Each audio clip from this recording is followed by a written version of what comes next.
بسم الله الرحمن الرحيم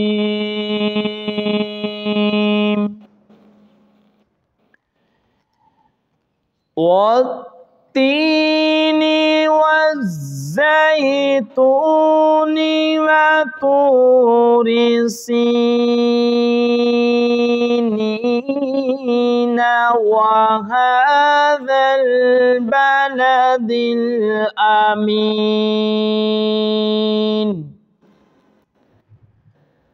لقد خلقنا الإنسان في أحسن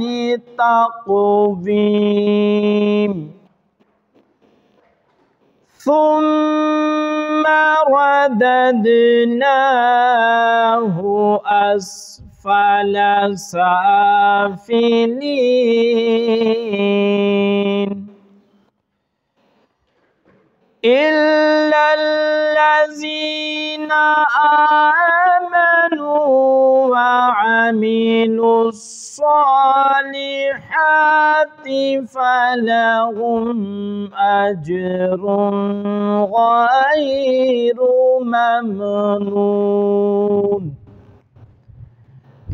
فما يكذبك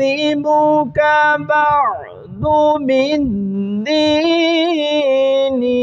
أليس الله بأحكم الحاكمين